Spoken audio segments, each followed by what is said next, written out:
Romance at a glance. Romance at a glance. What you say now? Romance at a glance. Go ahead, girl. Well, hello everyone. Welcome to December and another episode of Romance at a Glance. I'm your host, Bridget, and with me as always is my co-host, Shani. What up, Shani? Hey, Bridge. How you doing, girl? I am doing just fine. We set up our Christmas tree. I'm ready to get into the season. But before we do, we have the last book of our Down Home Boys, Fakers, by Lucy Lennox and May Archer today.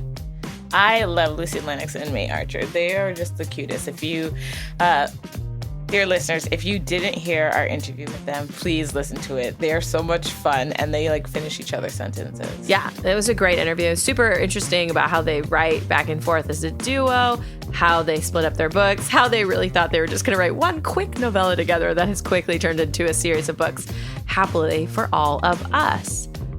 In other news in Romance at a Glance land, we are having some spectacular giveaways in December this year. We have had some great donations from our authors, so make sure you head over to Romance at a Glance on Instagram to enter into those giveaways. And Shani's gorgeous coloring book she made is available. Yes, you have to check it out. It's doing super well. I'm so excited that you guys love it as much as we do. And it's so cute. I mean, what's not to love about chibis? Guys, it is unbelievably adorable. If you're on Instagram, head to our bio. There's a direct link to buy it. Or you can head to our website, Romance at a Glance, to find the delightful Color Me Romance. And remember, while we did make it with all of you in mind, it is also all ages appropriate. So feel free to get it for your niece, your nephew, your sister, your brother, your kids, your friends' kids, and yourself. Anything to keep everyone entertained this COVID Christmas season. Absolutely. Guys, I am super excited to hear Shani's take on Fakers. This is a contemporary male-male romance, and I have a feeling that she's going to like it. But I wonder how hard the feels hit her, because Shani, you know, she loves the steamy, steamy goodness. And then sometimes these books creep up on Shani and they get her in the feels. And I feel like this might be a book that gets her in the feels. So I'm excited to check it out. All right, Bridget, let's get it popping.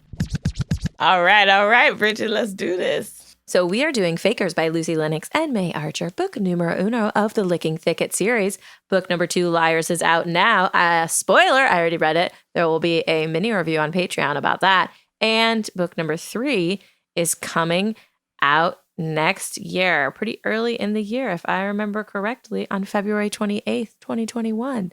Guys, it is hilarious how fast they wrote these books. You have to listen to the interview with them because they're like, yeah, we were going to just write one thing. And then they've cranked out 3 books in 6 months. Anywho, this is a contemporary male-male romance. And Shani, what did you think about this cover? So I actually really like this cover.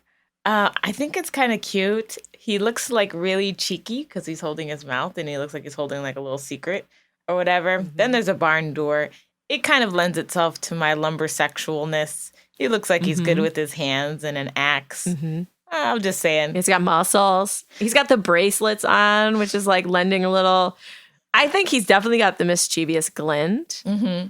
I like this cover. Yeah. I'm with you. I like this cover too. You. I mean, there's only so much you can do with a hot guy on the cover. You know what I mean? Yeah. So they did. I think they did it. Yeah, I think they did it. They did what they could. You know, guys are always seen to me when they're on the cover, they're supposed to be super powerful and super strong, and they're trying to be as most the most machismo you can have.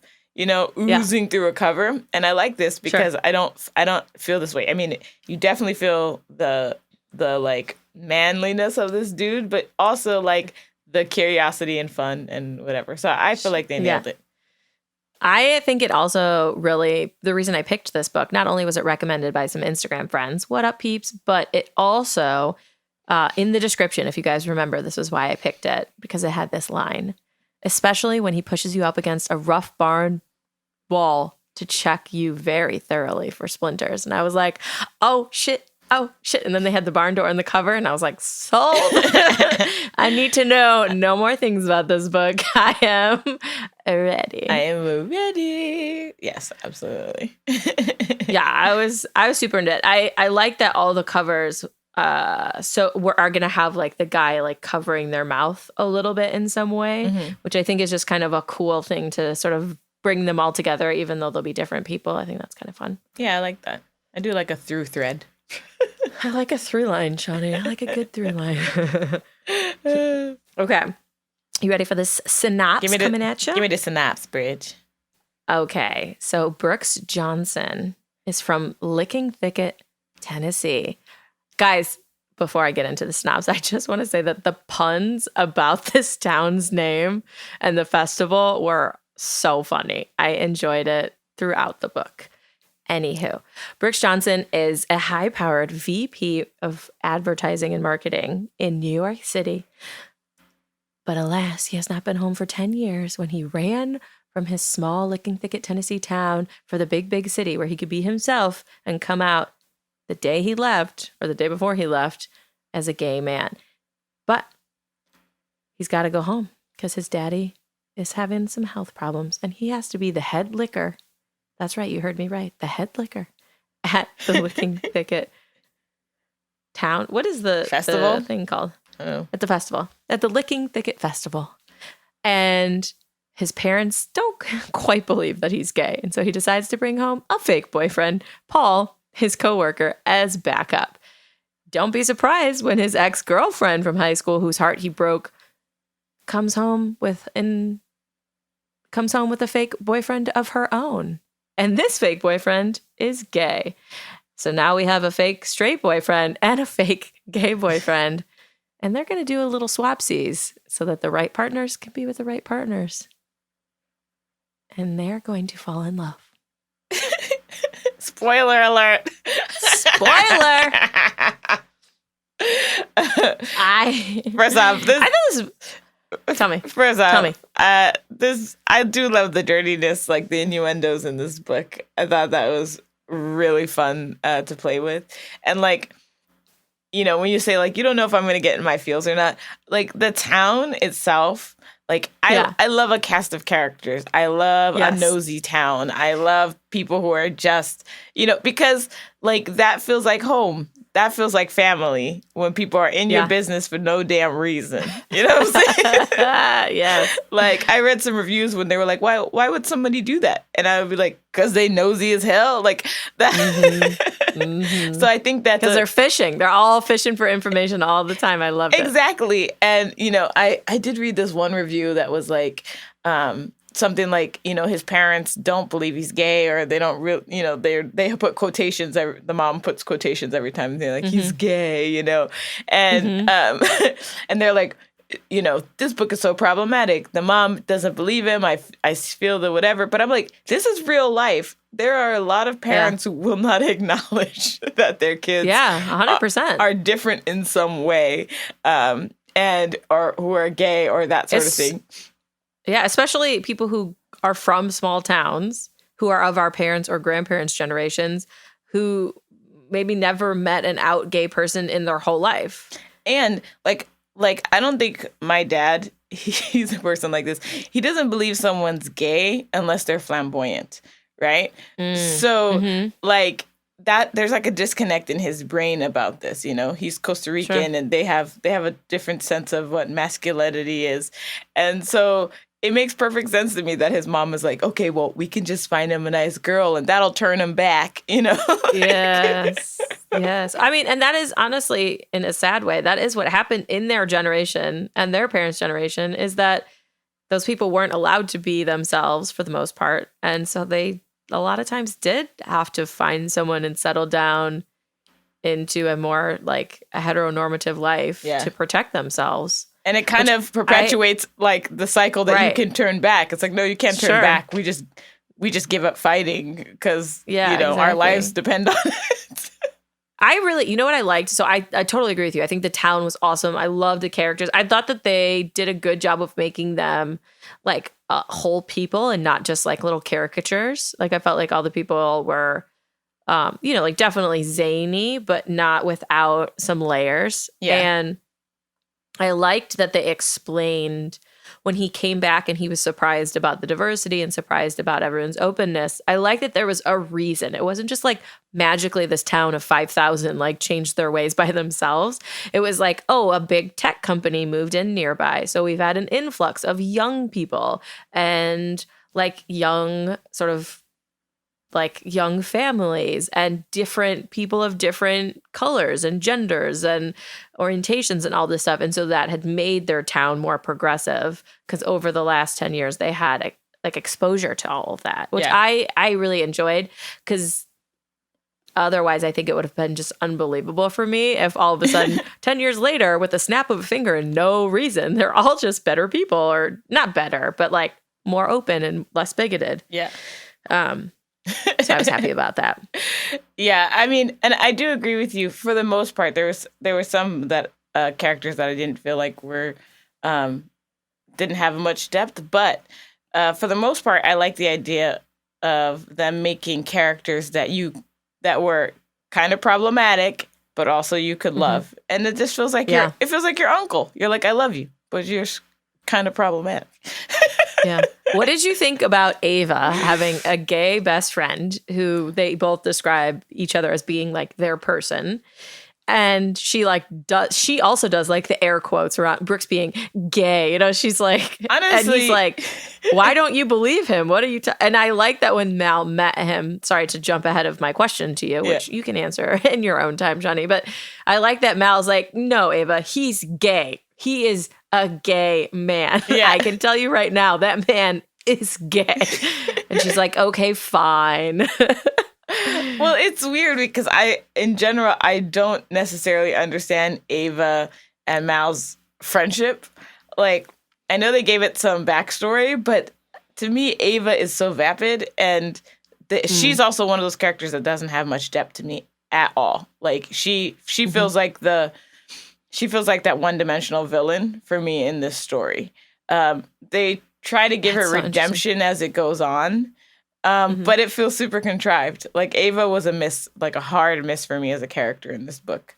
Interesting. I wonder if that was the narration, because while I did feel like her character was the least likable of the four, certainly for me, I also feel like she quickly, once she got there, because she forgives Brooks and they have a conversation about it like pretty early on. I would say it's like 30% into the book or something, or like it's pretty early in the book where she's like, you know, they have their talk. And even, you know, when they go to the bar and they're with all of their high school friends and the high school friends are playing Truth or Dare and they're like, oh my God, who kissed in this place? Who kissed in this place?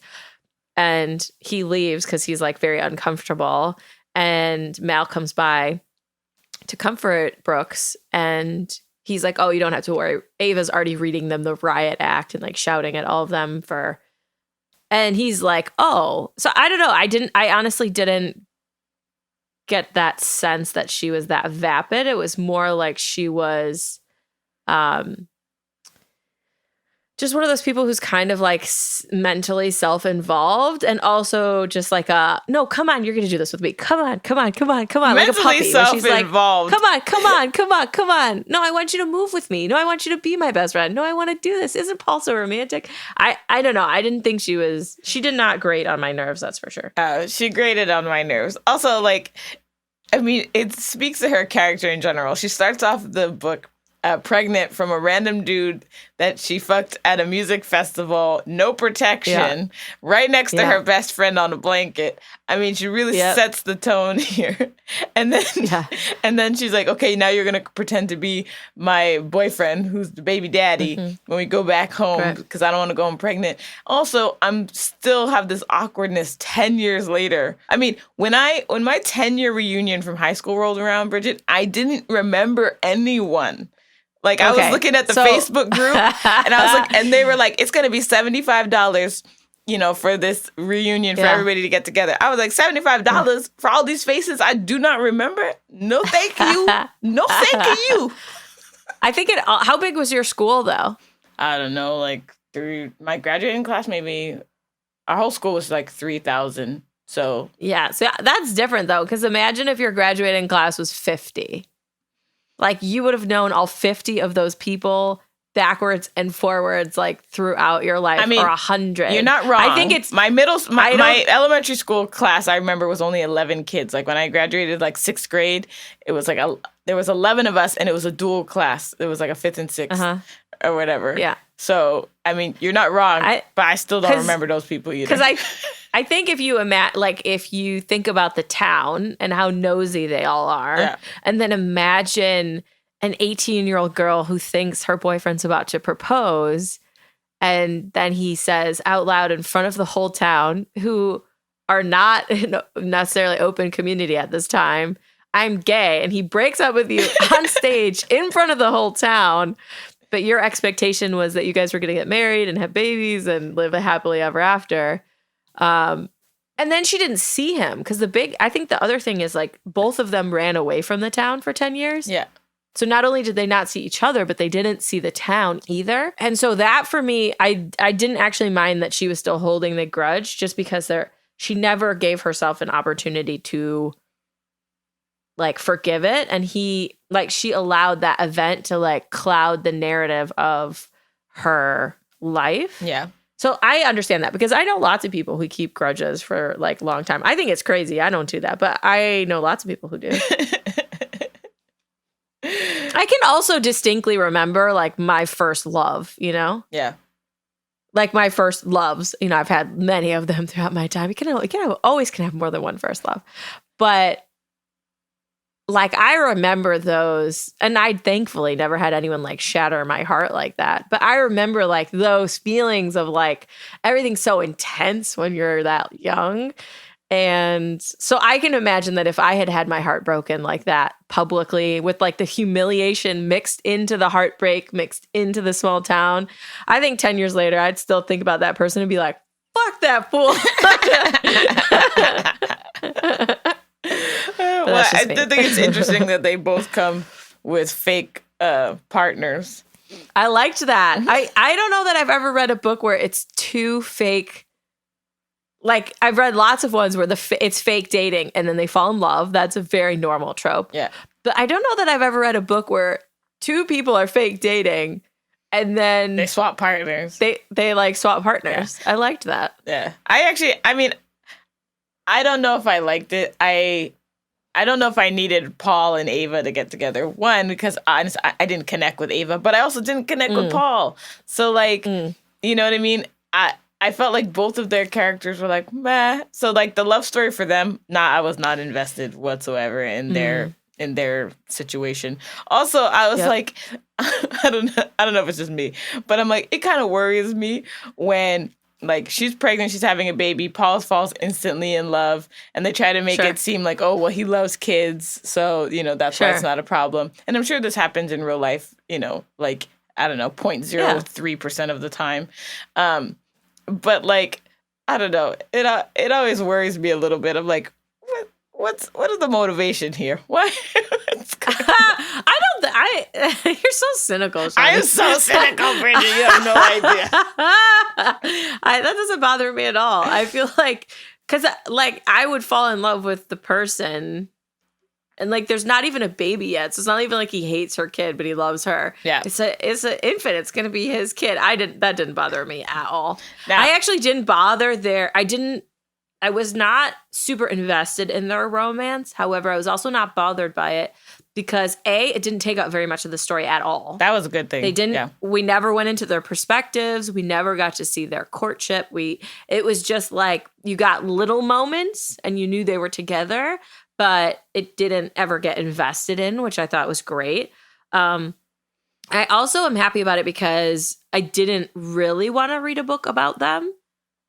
No. Like a full book. Yeah. And so I was happy that they became like just secondary characters of the world versus being like, oh, this is going to be the next like, because I feel like most authors would have set it up that they're going to be the second book's romance. And I was happy that they just like tied up both bows at the end. I agree, because like I definitely would not want to read a book about them. But, and I am happy that they didn't make it a big plot point in this book, right? You know, so it didn't really, you know, take away. Also, it didn't add anything to me that they, you know, got together, right? But it does make me laugh that like the town is kind of like Ava is turning people gay. That was pretty funny. You know what I was happy about is that so I don't like in books when people lie to other people for like the whole book and it all gets resolved in the last like 10 pages. Yeah. I was really happy that at least the 4 main characters knew pretty quick that they weren't actually dating each other. Yeah. So like Brooks and Mal admit that they're actually fake dating the other people really early in the book. Yeah. So it didn't get in the way of me like cheering for them because I was a little worried, only one of them is going to say they're fake dating and then it's going to be this whole thing because then it feels like they're cheating. And it feels deceitful, yeah. Yeah, and I was like, I don't want that. And it wasn't that at all. They quickly were like, nope, that's fake and I like you and you're great. And I was like, hooray! Yeah, I like that a lot. I also liked how Brooks took his job as the head licker, seriously. So serious. He didn't want to come back, but once he was the head licker, he was just doing it all, licking it all, I think where I got the feels in this book was definitely between Brooks and Mal, but also between like Brooks and the town itself. Mm-hmm. That actually was really interesting to me and fun and goofy and crazy and Yeah. So I thought their courtship was really fun. I thought it was they were just very sweet. So like Brooks, once he meets Mal, is like, I just want to be around him. He's so great. And one of the quotes was, they have this festival and Mal is an artist. And so they set up a booth for him and he brings Mal lunch because Mal's busy like selling stuff. And Mal's like, how much do I owe you? And he's like, nothing. It's nothing. Jesus, I bought you lunch because clamps his lips shut and shook his head because he looks everywhere but at me. Anyway, I probably should go. Here's my cell phone number if you need anything. Just text me, okay? And I just thought like he was so cute throughout the book where he's just like, no, I'm just doing this because I like you, bro. I just like you. I want to be around you and do nice things for you. And Mal's like, what is going on? There's nothing better than that feeling. I'm not sure if I told you this or I said it on the podcast, but I think I told you once there was a chef who really liked me. And we were at he was a really big deal in like the South Beach Wine and Food Festival. And I was walking up to his booth. I was volunteering. So I was like in my staff uniform or whatever. He is serving all the rich ass people who have bought tickets to this place. And it's like some shrimp thing on a thing and whatever. And he sees me walking up and I swear to God, he just skipped all these people waiting. And like runs over to me with this perfect little canapé of shrimp and shit, whatever, and hands it to me. And I was like, he gets me. It was like the cutest and sweetest. But I thought of that in that scene. I was just like, oh, that is so sweet. Yeah, I thought the sweetness and the sexiness was really a good mixture because you have that like juxtaposed with Mal and him hooking up under the bleachers and Mal thinking in his mind, like, am I trying to, resurrect my high school and actually get to fuck the quarterback? And he's like, yep, I am. Not mad about it. I was like, I loved it. And then they're just like, under the bleachers, like so horny and excited and like just talking some dirty talk. And then we discover that Mal has a piercing in his taint. Yes. And Shawnee, I feel that we must discuss this on the podcast in depth. Where else would we discuss this? We have to discuss this with our people. I would like you, if you have a piercing in your taint and or know someone who does, to please go on Instagram and comment on the post about this episode because my feelings are that I would never do that, and it seems incredibly painful place to get a piercing. However, he did like having it played with, so maybe once it's there, it's like in the nerves in a good way. I don't know, Shawnee. That part for me was tough. Well, okay, so one, I was not expecting Mal to have a piercing on his taint, but I don't want to judge a book by, its cover. Like, I'm just like, okay, he likes taint piercings. Yeah. Okay. And the one thing I've learned in kink is that everyone's relationship to pain is different, right?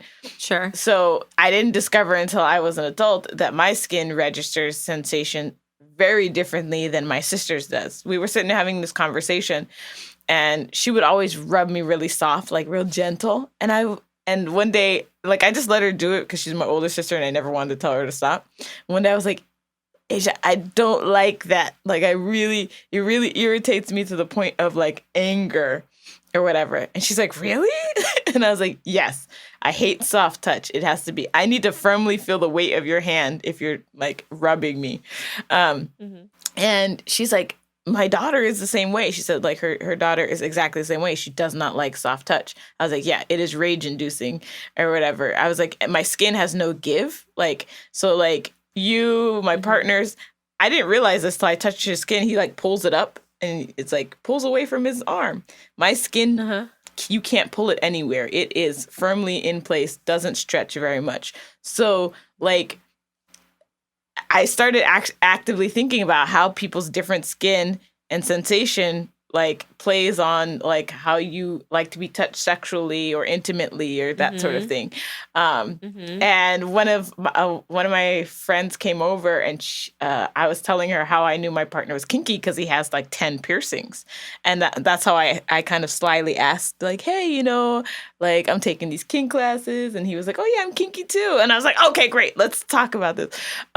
But he had all these piercings. And so I was telling her this story and she's like, I want to hate you and disagree with you, but I have like a bunch of piercings and my nipples pierced and whatever. And I'm kinky.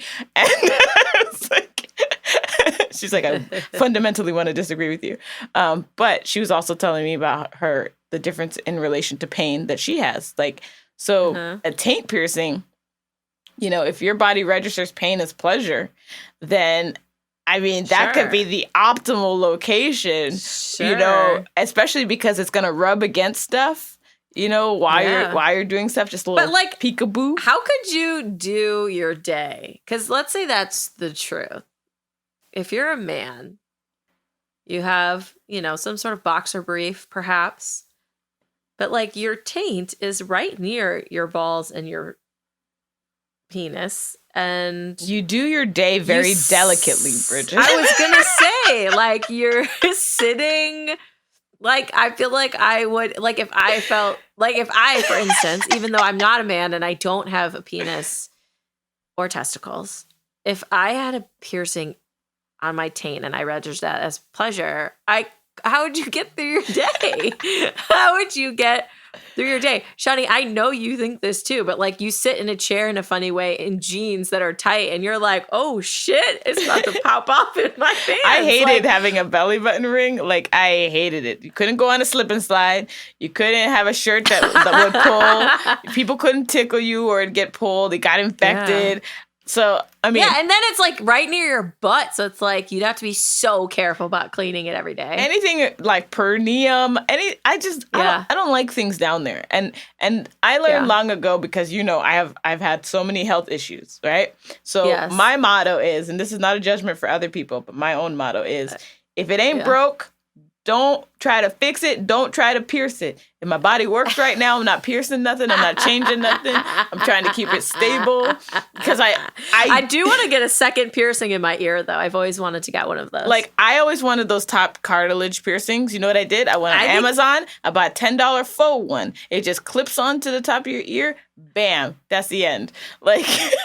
Just like, I don't want no scars. I don't want no reason for things to hurt anymore. If it ain't broke, if this body ain't broke, I ain't trying to do nothing to it. So funny. Well, okay, so I'm going to read you guys. I'm going to step into Bridget's Sexy Corner, and I'm going to read you a little bit of this scene because I do think our reaction to the taint ring is definitely not Brooks's reaction. Bridget's Sexy Corner. Ow, ow. Here it comes. Okay, so Brooks is saying this to Mal to start with. I'm going to go down on my knees for you, I said in a low voice right into his ear.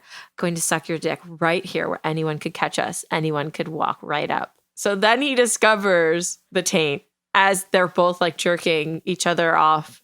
And kissing. And they both, Brooks basically immediately comes all over when he discovers this. And afterwards, he looks really embarrassed, and Mal is worried that he's like regrets it. And so Brooks glanced up at me from under his eyelashes. He looked embarrassed. I'm sorry it came so fast. I wanted to make it good for you. I stared at him, wondering if this was a trick. What? Are you kidding? No, I had all these plans to take it slow and kiss you and feel you. And well, I didn't really mean to hump your leg and then masturbate all over you. And I just thought that was like this scene was so hot and sexy. And I thought they did so good at like bringing it back to what really happens after stuff like that. And it's like one person, when you're meeting someone and you're like having sex for the first time, like you're all up in your head about what happened and how you felt. Oh, I wanted it to be good for you. And the other person's like, yo, that was hot as fuck. Like, what are you talking about?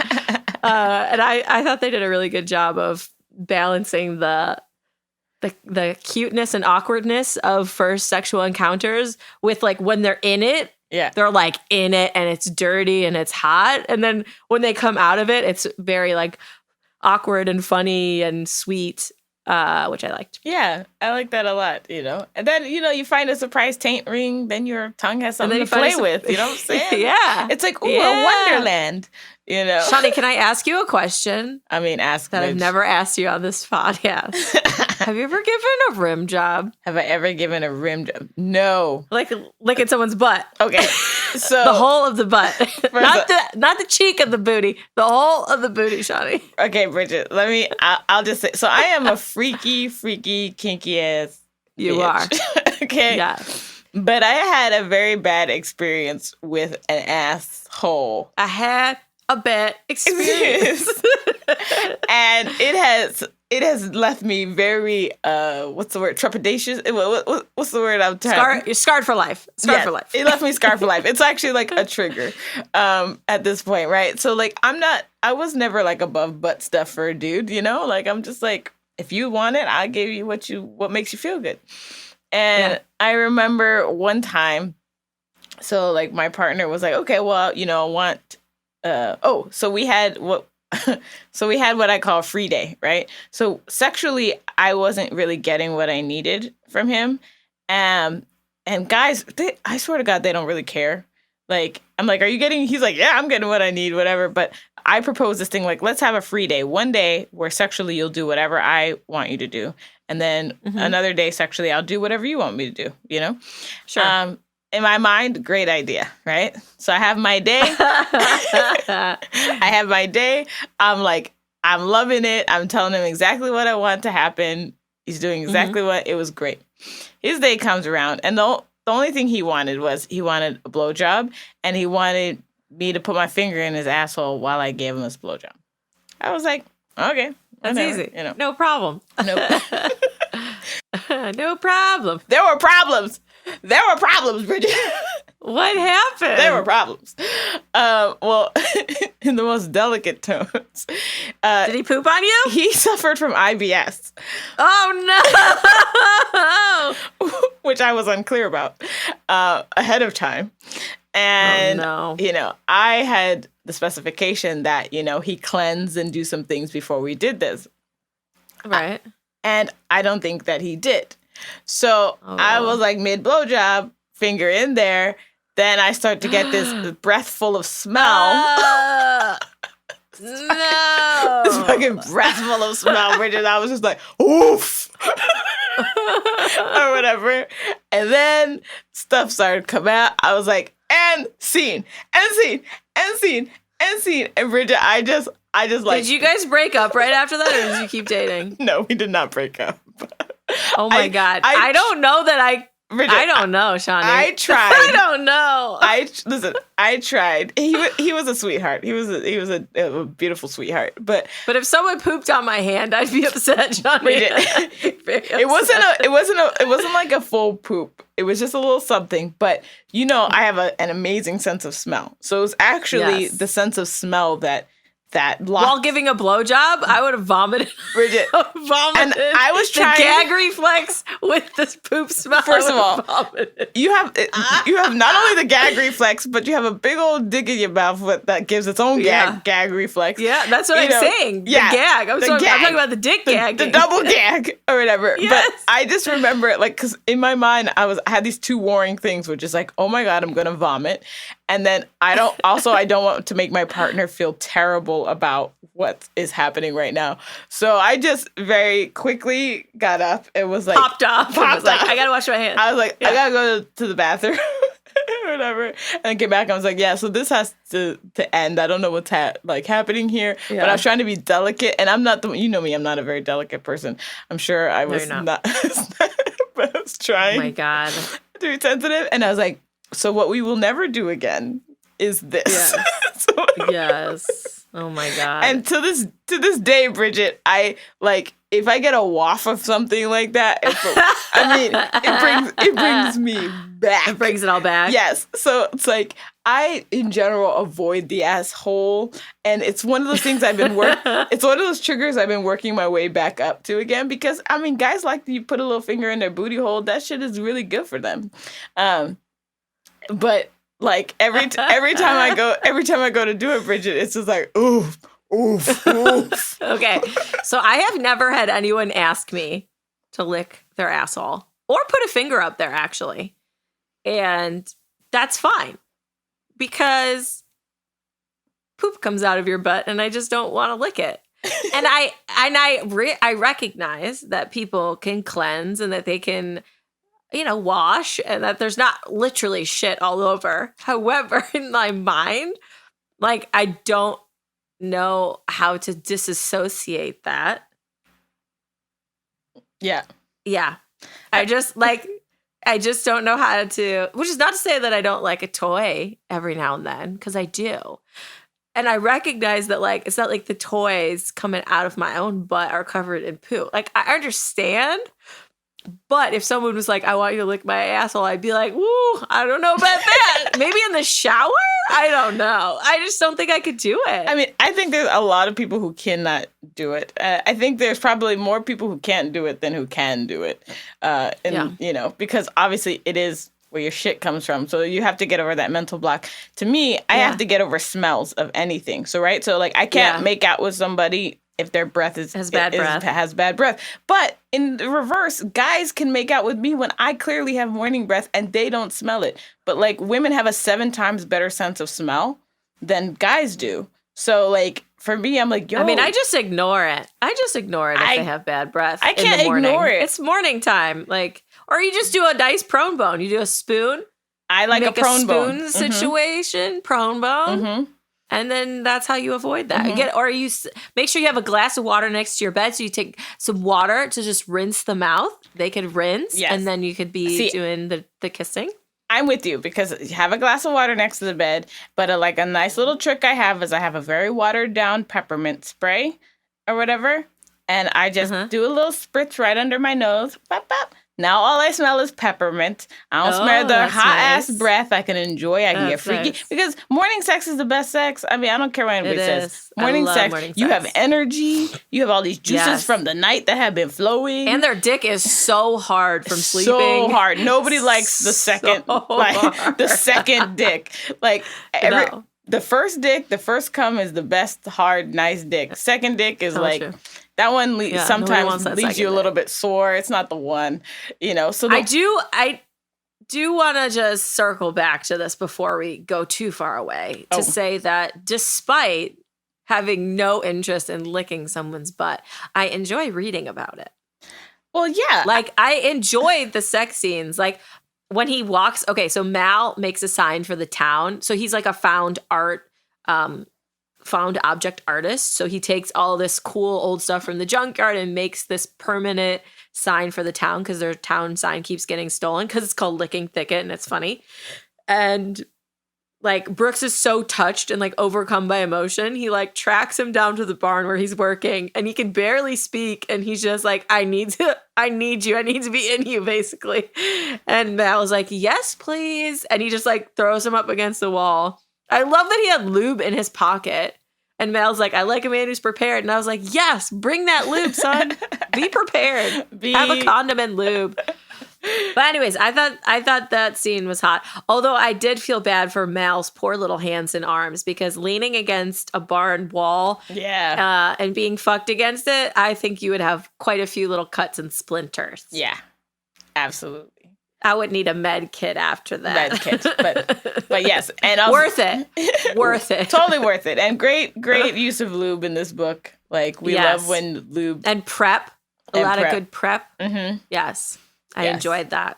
Oh, there was another one where they were in the bed at the cottage because the brother is like, "Here, use my cottage," and he's like, "Okay," and he like rolls Mal over, and he's like, wanted to have sex with him face to face, because Mal's always kind of like ducking his head and looking away through the first half of the book. And Brooks talks about how he wants to like look at him and wants to like make sure that he's enjoying it. And I think Brooks was a very sweet character. I liked him. I did too. I mean, I thought Brooks and Mal were very sweet.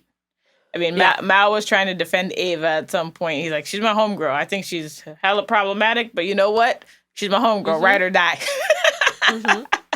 Yeah, for sure. And I thought they were both sweet. I thought their romance was sweet. And I thought it felt very young, in a way, like first love.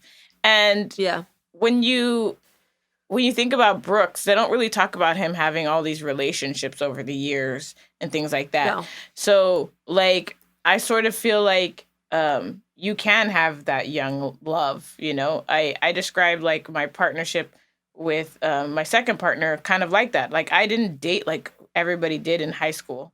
And so this last partnership felt like a high school. It felt like not like high school, but it felt like a young love, right? Well, because I was in kink, so I was kind of expressing the way I wanted to, like, or whatever. And so it just had a way different feeling to it. And that's how I felt about Brooks and Mal, as that I felt like both of them didn't have an opportunity to really express themselves in a gay relationship with a really awesome partner.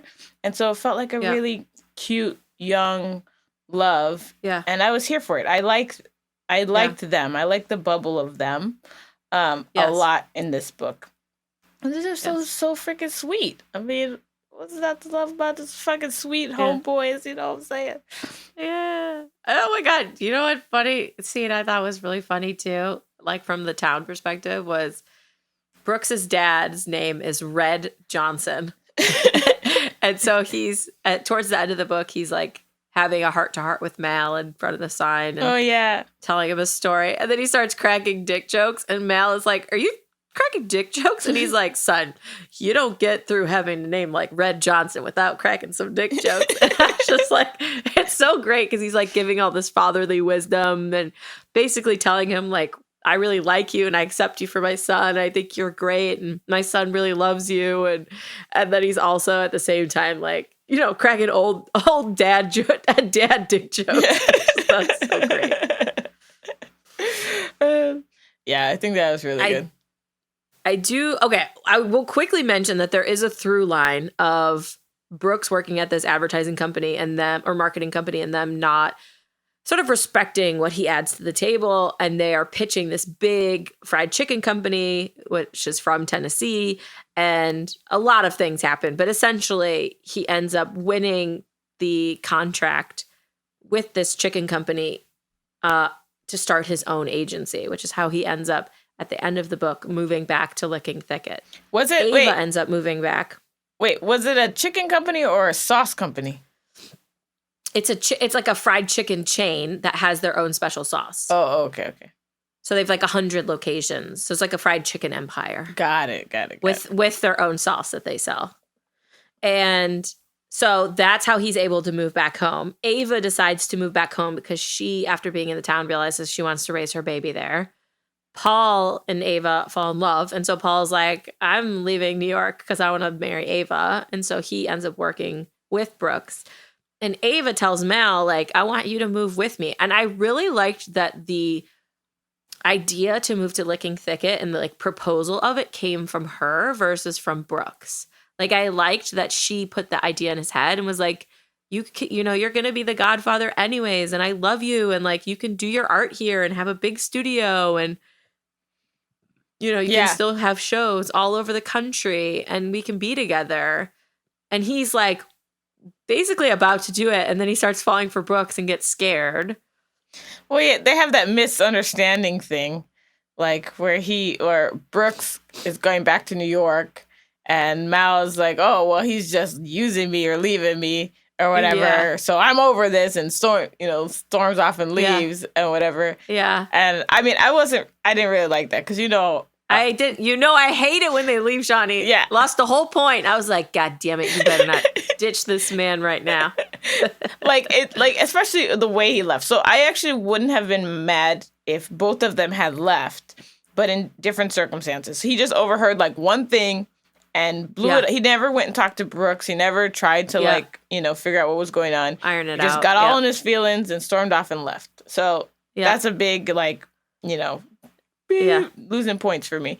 But they both did have careers in these big cities. So it would have made sense for me that they were going home either to wrap things up or they were like, hey, shit up. Yeah. You're like, hey, I know you're going back to New York and I'm going back to LA. This can't work. You know what I mean? But have that conversation and then get to LA and decide, no, I really do want this to work or whatever. Right. Oh, I'm going to surprise you at your gallery opening. Look, it's me. I'm here, or whatever. But yeah, like the whole storm off at the very end, I don't know. It just felt like the mechanic just to get the separation done. It felt out of character also for Mal, I thought. That he wouldn't like talk to him or talk to Ava or like that he still wouldn't. Because basically he tells Ava like, oh, I can't move here now because then it'll feel like I'm moving here for him. And I'm like, who cares? You're not. You're moving here for, who cares what people think? Like, you're moving here for her and for yourself. Yeah. But anyways, he runs away back to LA and he's about to have this big art show, which is kind of the reason why he runs away or part of the reason. And Brooks ends up getting on a plane and he's going to go to the art show. And then Mal gets a call that Brooks's dad had a heart attack. So he's running to the airport and they end up meeting in the airport. I thought it was cute that it did endear me the way that like Mal hears Brooks's voice and immediately bursts into tears. Aww. And he's just like, I'm so sorry I left you. Like, how scared, I didn't know what to do. And then Brooks says something like, I'm sorry I let you leave. Yeah. And I thought that was a nice, like, I thought it was, they did do a good job of redeeming the fact that he left, but I still don't like it, Shawnee. I don't like it when people just leave. I apparently have abandonment issues or something because I don't like it. I don't like it. I don't like it either, Bridget. I'm like, stick it out. Like, I have this motto, and I say it to myself all the time, and like, my partner just finally asked it. He's like, you always say this. What do you mean, right? So like, when you get together with somebody, you want to be, you see all these love stories of people who've been together 20 years, right? But they're at level 10, okay? They've gone through all the things and shit that it takes to get to level 10. You can't meet somebody and have their love story because you haven't made it to level 10, right? For sure. So every time I make a hard decision in my relationship, something that I really have to go against my nature or my instinct to turtle or to turn into myself or to, this is going to hurt, I say to myself, Shawnee, you can't get to level 2 if you don't have this conversation. You can't get to level 2. And it helps me a lot to do it. I remember, like, I don't know, the other night I was like, oh my God, I want to leave. I want to get in my car. I want to leave. I want to go drive, whatever. And I was like, but you'll never get to level 2. You'll always just be leaving every time there's a problem. So like, I remember... That's some wisdom. That's some Shawnee wisdom right there. You never get to level 2 if you're always leaving, kids. That's some Shawnee wisdom. But let me tell you, I stood outside just like, oof, I'm going to kill this fool. I'm going to kill this fool. I don't I always say, like, you never... Someone said this to me a long time ago, like, you never know what's going on in someone else's marriage or relationship. And that has really stuck with me because... you can only see what they like show you. You only see the outsides of it. So when you see someone who's been married for 25 years or 50 years, you only see the outside of it. You don't see the bad days when they're shouting at each other. You don't see the days or weeks maybe, or months maybe, who knows, where they like barely spoke to each other and just like kept their shit together, maybe for their kids or because they knew in the long haul. Like you don't see the anger or the resentment or the great, like you don't see the heights of passion and the heights of joy and the little small things like remembering their coffee order or whatever the case. Yeah. Like you only see that public facing. And I think, the beautiful thing about a relationship, especially if you are willing to like dig deep and stick it out through the shitty parts, is how well you start to know yourself and them is really just like a wonderful gift of it. I mean, because I was just, my aunt just asked me, how long have you been married? And I was like, I don't know. I'm thinking like 2 years, even though my kid's 3. And I'm like, that doesn't make sense, math. But we're going to be married 5 years this spring. And it's crazy because it's like, I know, right? Doesn't it feel like we just got married like yesterday? Yesterday, but I have a 3-year-old and I was pregnant. So that's 4 years right there. It also feels like you were pregnant yesterday, like with Kira. It does like feel I feel like I just met you, but we've known each other a long time.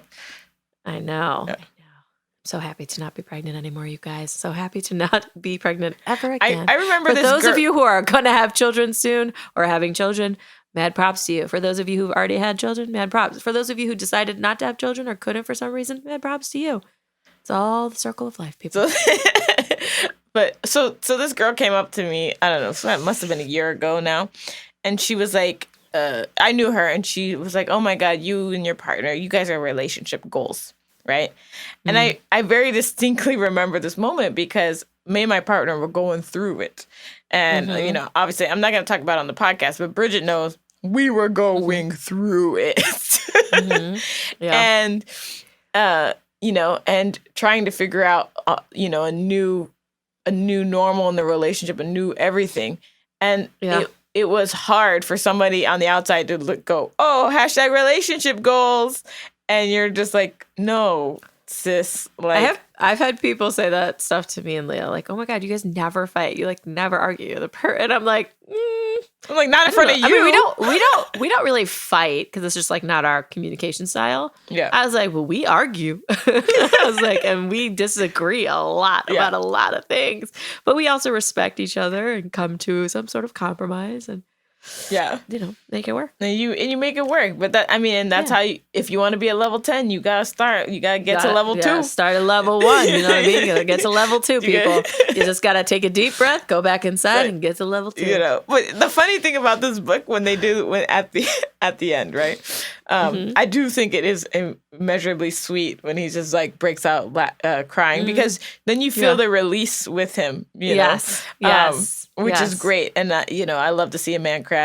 So, like, but the funny thing for me was when they meet in the airport and he's like, your dad, and Brooks is like, essentially Brooks is like, he's fine. I just talked to him. He good. Yeah, he's good. Let's talk about us. Let's talk about us. Yeah. He's like, I'm moving to Licking Thicket. You should do it too. And Miles like, I want to move too. And like, we can be happy. And then, of course, they get engaged. Do they get engaged? No, they don't. What happens at the end of this book? You guys, I want to confess that I read this book like 4 weeks ago just because of our recording schedule. Things got a little wonky. I don't remember what happens. Do they get engaged? No. No, they don't. I don't know. They just decide to move back to Licking Thicket. Yeah. That's what happens. Yeah. So then they decided to move back to Licking Thicket. Yes. No, I'm sure that's what happened now. I'm pretty sure. Guys, we're going to take a break. I'm going to check it out. I'm going to let you know in a second. We're going to take a quick break. We'll come back with our ratings, and I will let you know, indeed, what happens. Hello, best friends. Thank you for being loyal listeners of Romance at a Glance. We're so happy to have you. If you'd like to support us further, head over to Patreon, where you can become one of our patrons. We've got a lot of great perks, such as merch and a super secret discussion group where Bridget and I talk to you directly about all things romance and all things nasty. So come on over. And now, back to our show. Okay, guys, we're back. They didn't get engaged. Thanks for giving me a moment to look that up. It is wonderful. They end up moving back to Licking Thicket together to be happy forever after. What did you think of our fair hero, Brooks? So I gave Brooks a 4. I really liked Brooks. I thought he was a solid stand-up guy. I like that he took, even though the town was not respectful of his homosexuality, and kind of, making light of things and made things a little bit awkward and stuff for him. I felt like he handled it with aplomb, Yes. and a plum. And I just liked him. I thought he was very endearing, and I liked how he was with his parents and in the midst of the town. And I liked the idea of him. They talk about him actually getting to know his town for real this time around, as who he really is. So I thought that was cute. I gave him a 5. I really liked that he showed his real self to Mal and let his guard down. I agree with you 100%. I love that he was willing to go home and help and take over all these responsibilities, even though he had mixed feelings about growing up there. I also like that he realized that he loved the town and that they were in on the joke about how silly the name Licking Thicket was. And now as a grown-up, he recognized all the good things about the town because he's not the same person anymore because he's out and he is who he's not hiding himself anymore. And they're not the same anymore because they've had this influx of new people and younger ideas and new cultures and things like that. So, I also really liked, even though we did not really talk about this in our review, but I really liked that he stood up to his boss and quit and was like, you know what? Go fuck yourself. I'm out of here. And kept the big client. Yeah. And also I liked that he fucked Mal real good. I like a hero who fucks real good. So real good. He did a good job. Yeah, he did a good job. Okay, what did you think of Mal? I gave Mal a 4. Okay, he got me in the feels train when he made the sign. Even though I knew he was going to make the sign, it still got me in the feels train. Sign of good writing when I already know it's going to happen and you sneak it into me anyways. Get me. I loved his relationship with Ava and that he was ride or die for her and loved her and loved her as his person and that they took care of each other. I did drop a point because he ran like a petty ass bitch. Pussy ass bitch. A pab. Pab at the house. You know how we feel about Pabs. We don't like him. He almost did regain a point though, or if we did half stars, he might have regained a half star with the bursting into tears and the clear immediate apology. I'm so sorry I ran from you. The clear apology, not trying to deflect. He was just I fucked up. I'm sorry. Yeah. I love you. Don't leave me. I liked that, but we don't do half stars, so he stays at a 4. Yeah. I also gave Mal a 4. Okay. For basically the same reasons that you gave Mal a 4. But I did really like Mal. He gained points for me in the fact that he was just a ride or fly fool for Ava, who I thought was just a massive fool in general. But he was yo, she was there for me, so I'm going to be there for her, and so I liked that he had that quality about him. I liked that when he first met Brooks, he was ooh, okay, you gay, I gay, we cute. And then he finds out that that's Ava's ex, and he's well, now I gotta hate this dude, man. Now, yeah. Yeah. And so I really like that about Mal. So I gave Mal a 4. I was nice. Yeah. What did you think? McDreamy to McSteamy. Where were we at in this book? I was in the McDreamy feel. I don't think it was enough to be steamy, but it was definitely enough to be it was a soft love. I felt even with the taint piercing and whatever, it was a soft love. So I'm gonna say make it a dry May. Yes, I thought they were definitely McDreamy in the streets, but I thought Brooks was a little McSteamy in the sheets because he was talking a little dirty talk, dirty talk. I do. And I also love when the main couple cannot stop themselves, they're just so wanting, Yeah. And so I liked that they both were ripping clothes off and give it to me now, please. Yeah, I like that. But I did feel this book was vanilla. For sure. Yeah. Oh, for sure. It was sexy, and vanilla. Sexy, but sexy vanilla. Yes. Sexy vanilla. Did you have a favorite line?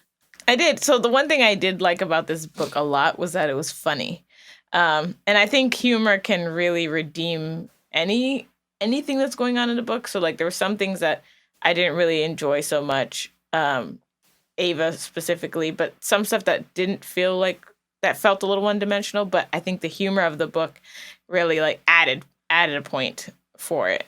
Yeah. And I'll read a funny author over and over again, I agree. Just because, or whatever. So it's a good time. Makes you happy. It's a good time. It does. Like, this book made me happy. Like, I will say that this book just made me happy. I had a smile on my face the whole time I read it. This book just made me happy. It's a happy book. And like, we met the authors, and it's fun to see their humor in person and then read their humor in a book. Because I feel like it really translates. And I also feel like you can see how they're trying to make each other laugh in their writing. Yes. Yes. So that was really good. So anyway, my favorite line of the book is this. So this is Ava talking to Mal, and Mal responding. So Ava, I'm pregnant. Mal, when we were together the whole time at the music festival. Wait, seriously? You fucked a guy while sitting next to me? Ava, he told me he was a yoga instructor, but I just thought he was really bendy. And I just thought that was a funny line. that made me laugh out loud for some reason. I was like, he was really bendy. I was like, you gotta fuck a dude who's really bendy. I mean, there's not that many dudes. You gotta really see what he's capable of. You gotta see. But PSA, don't have unprotected sex with people at music festivals. That's probably one of the worst places to have unprotected you're either sex. Getting an STD or pregnant immediately. Okay, and then so no other options. And then you're going to be one of those people who has to name their kid based on the location where they were born. Flower. Yeah. Or you're going to have a kid named Deadmau5. Just don't do it. Don't do it. Don't do it. Unless it's your like committed partner, maybe if you want to. Yeah. Okay, fine. But not a stranger. Don't do it with a stranger. Use a condom. So my favorite line, I already mentioned it, but I actually wrote it down, is, I'm sorry I ran. I admitted in a whisper. I'm sorry I let you, he said right back. And I just thought that was a very sweet ending to a very sweet story. But I totally agree. This book had tons of funny parts. Yeah, for sure. Do you have a favorite review? I do. I liked Carol, Goodreads addict. She rated it 5 stars. She said, Fakers is a standalone male-male romance by Lucy Lennox and May Archer. This is my second book by Lucy and my first by May. First, just let me get this out of the way. I love this book so much. That's all caps. That's why I shouted, you guys. I want to move to this crazy town and live there forever. I want to be besties with all these characters. And I thought, I felt the same. I love this book. I thought it was super fun. I would love to revisit the town. Like I said, I immediately read the second book in the series. So check out patreon.com/romance at a glance to get that review. And I just thought it was great. I liked it. All right. So my favorite review, I'm going to paraphrase because people write books on Goodreads. So many reviews. So long. So long. So I'm just going to pick out the parts that I was like, I agree with this. Right. So, although to be fair, Shawnee, we do a whole podcast review. So who's doing the longer one? I mean, you're right. I just thought of that. That's funny. But talking and then sitting there and typing out all this stuff. Yeah, 5,000 words. And with the GIFs, all the GIFs that go with it. Do they have a GIF library that they're going through? They put so many. I don't know. So much art in there. But they're hilarious. A lot of times these are hilarious. And I'm just like, y'all doing the mostest right now. The mostest. But my favorite review came from Rin, who rated it 3 stars. And it said, cute, humorous, and easy to read. Nothing spectacular, but overall enjoyable. And which is kind of how I feel about the book. I was like, it's a solid read for me. It's a solid 3. It'll get you what you need for exactly what it is. And then she also wrote, it took me some time to warm up to Ava. She was acting really petty at first. Damn, that woman can hold a grudge. It honestly felt very rushed, very instant love-ish. Which I very much agree with because I did think it was fast. It took me way longer into their relationship to feel the feels. That it didn't happen right away for me. It happened closer to the end of the book.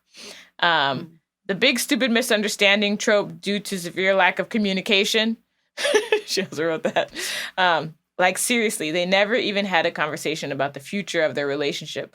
Not that they had that much time for actual talking within the few days, but hey, that didn't stop Mal from jumping to unreflected conclusions based on something he overheard. Again, I don't like that. I don't like these big misunderstandings that could be cleared up with, a 60-second conversation.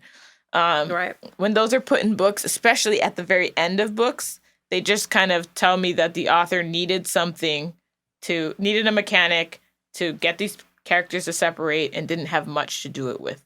And that, and I just don't like that. It's not my favorite. Yeah. It's not your favorite. Not my favorite. It's not my favorite. I gave it a 4. I thought this book was charming as fuck and super fun. And like I said, read book 2. Very excited to read book 3. I think, again, like the town was so fun. It was so fun to revisit in the next one. The next book, Shawnee, is about the guy who owns the salvage yard.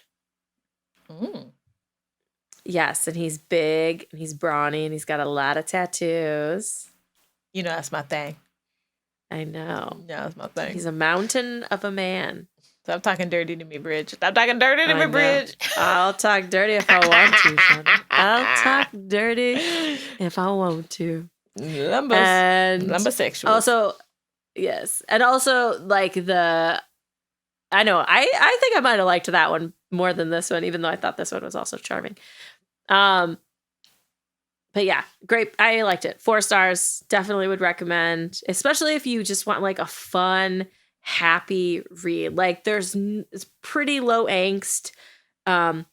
Even though like the backstory of Ava and Brooks is very angsty, it's in terms of it influencing the story, it's very low angst. Yeah. Like they get over it really early in the story and like just move past it. And I liked that because I liked that they covered serious issues like the town accepting him and how he felt in high school, how he didn't feel like he could be himself and be out.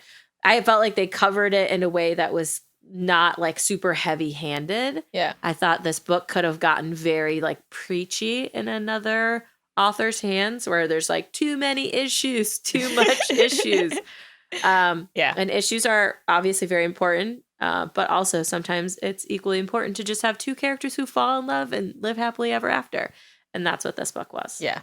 I agree with you. I think it's worth the read, especially if you want something like a light, fun, male situation, if that's your thing. Yeah. I think this is a solid like book for that. Yeah. And I could see how the later books would get better and better because always book 1, which is the setup book, is always just a little bit like worse than the other books, because it has a lot of heavy lifting to do. But now once you get to book 2, you already know about the town. You don't have to do all, they don't have to re-engage all this stuff. So, I mean. Yeah, and you get to revisit, like they're in book 2 as now side characters who are friends with this new couple. Yeah. Or this like upcoming couple. So you get to like, have some moments where you get to like, like remember cute things that happened to them in past. Oh, okay, that's cute. Obviously you like deepen the relationship with the town. And I'm very excited for book 3 because book 3 is going to be Brooks's brother. Oh, okay. Dunn. And his best friend, who's a guy. But Dunn is straight and his best friend is not straight. But they are going to fall in love. And I'm excited about that because I just want to see how they handle it, but also they're in book 2 quite a bit more. And so you get to like meet them and get into that relationship more. And then you're like, by the end of book 2, you're like, come on and be together. It's so obvious. You're in love. It's so obvious. You could be so happy.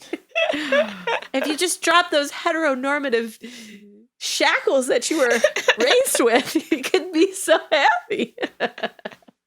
Oh man, I feel like hilarious. We would all be happier if we dropped some of the shackles that we were, Amen to that. And the craziest thing to me I think about all the time, right? Because I grew up in a super religious home. We literally just teach our kids things that we were taught with no with like not any basis for why we are teaching these things. So it's like my mom taught us stuff because her mom taught her stuff, and her mom taught her stuff because her mom taught her stuff, and whatever.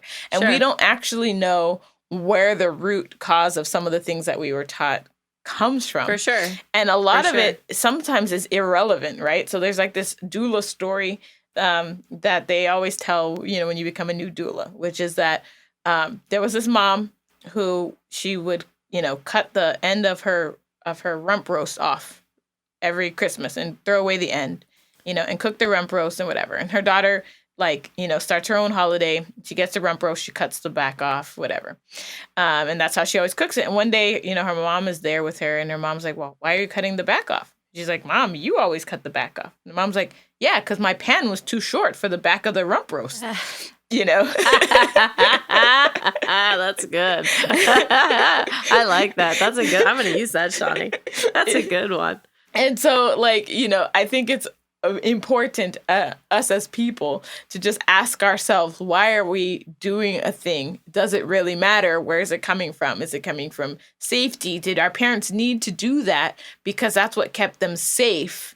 When they were growing up, but we no longer have those same concerns or need to do those things. So instead of passing on things that no longer serve us, we need to drop those shackles and kind of, and ask ourselves and identify what they are. And that's, that's it. That's all. That's great advice. Well, you guys, you heard it here first. Worth a read and a good time. We hope that you enjoy this episode of Romance at a Glance. We thank you so much for listening and for being our besties. Shawnee, shall we send the kids on their way? May your books be your lover, dear friends. And your hand, your best friend. Yowzers. Thanks for listening. Subscribe to our channel to get new episodes, clips, and more. And click here to watch our previous reviews and author interviews.